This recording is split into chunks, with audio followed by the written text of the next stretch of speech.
Un gusto saludarles. Es increíble poder tener la segunda reflexión o el segundo tiempo para poder compartir sobre esta increíble carta a los filipenses, el gozo en medio de la dificultad.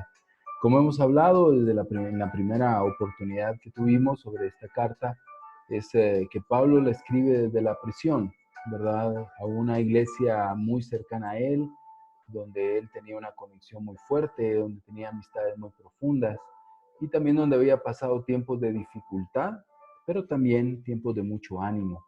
Ese fue el contexto básicamente de la carta y Pablo está recibiendo apoyo de ellos. Él está preso con dificultades y los filipenses lo apoyan económicamente, lo ayudan en esta dificultad y él escribe la carta para poder agradecer todo lo que los filipenses habían hecho por, por él.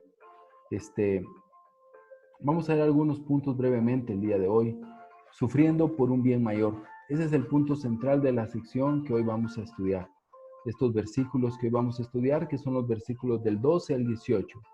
Quiero que sepan, hermanos, que las circunstancias en que me he visto han redundado en mayor progreso del Evangelio, de tal manera que mis prisiones por la causa de Cristo se han hecho notorias en toda la guardia pretoriana y a todos los demás. La mayoría de los hermanos, confiando en el Señor por causa de mis prisiones, tienen mucho más valor para hablar de la palabra de Dios sin temor.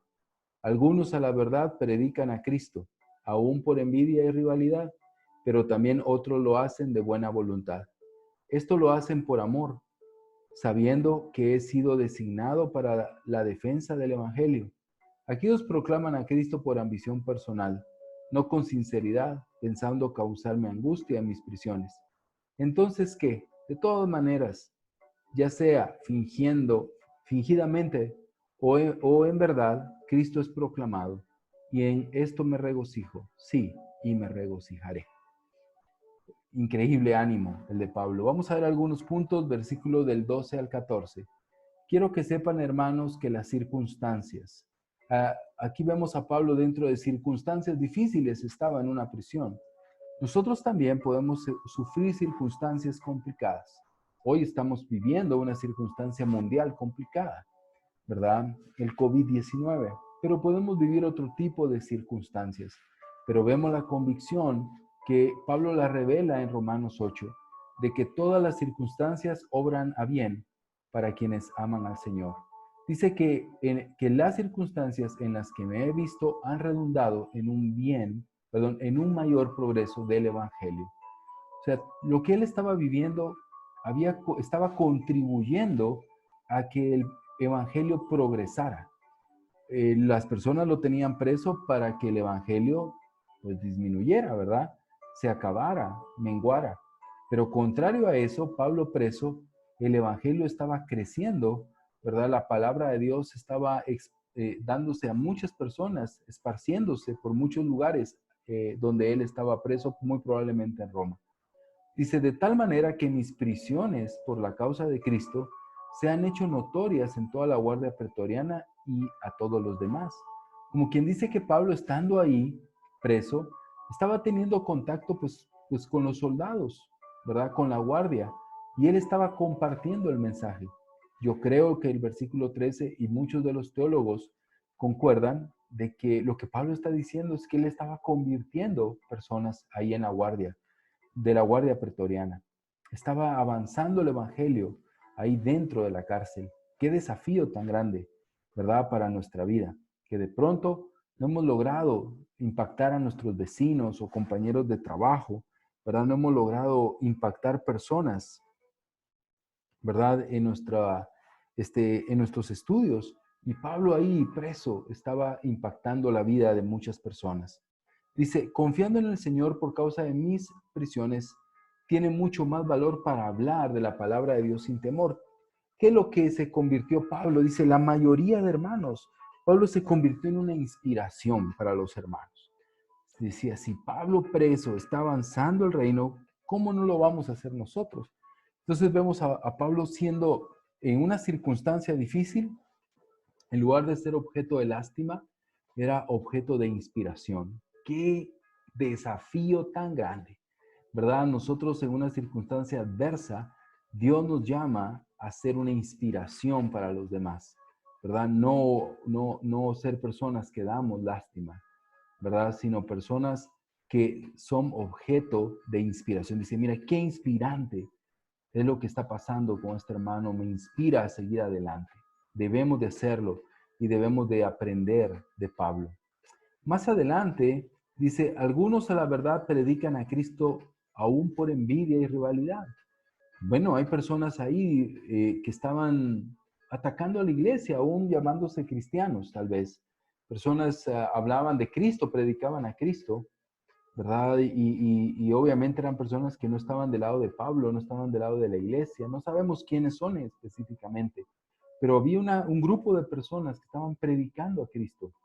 Y dice Pablo, pero también otros lo hacen de buena voluntad. También había otro grupo de personas que estaban predicando a Jesús, pues de una manera, con una motivación sana, de una manera correcta, con buena voluntad.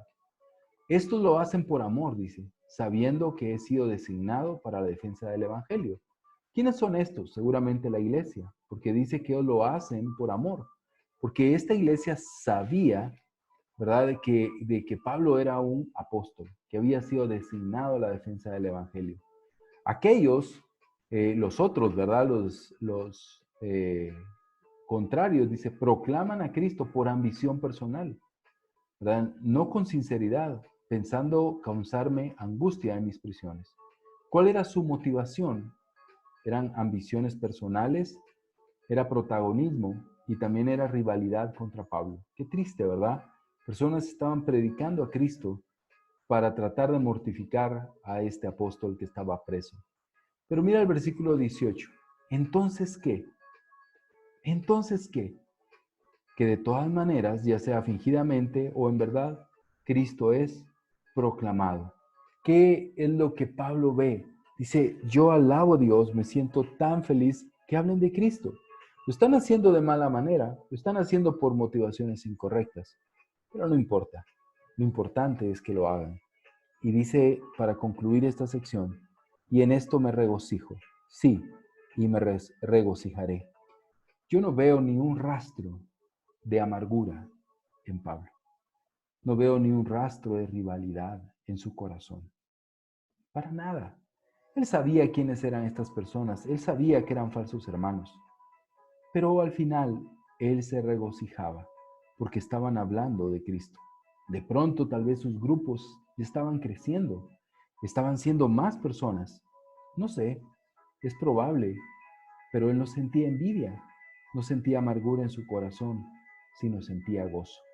Qué especial lo que podemos aprender de este hombre en prisión. Qué increíble lo que podemos aprender de este hombre en medio de la dificultad. El gozo aún en medio de estos momentos. La inspiración que él fue para otros. El ánimo que fue para otros en esas circunstancias. Yo quiero animarte, hermanos, a que imitemos a Pablo. No sé cuál es la circunstancia que hoy estés viviendo. Tal vez perdiste tu trabajo. Tal vez tus ingresos disminuyeron. No lo sé.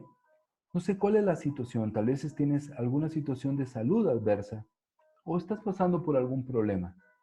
Tú puedes ser una inspiración para otros. Tú puedes ser alguien que inspira a otros con tu gozo, con tu regocijo. Tú puedes ser alguien que cuando las personas tal vez buscan para poder animar, lo que resulta es que terminan siendo animados. ¿Cuántas veces hemos ido a ver hermanos enfermos, tratando de llevar ánimo a ellos? Y los que hemos sido animados hemos sido nosotros.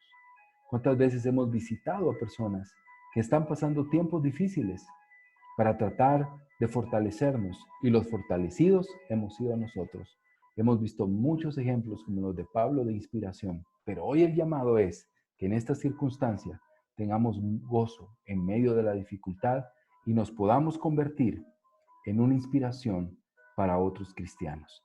Eso es uno de los puntos centrales de la carta a los Filipenses. Ser una inspiración, ser una gran inspiración en medio de la dificultad.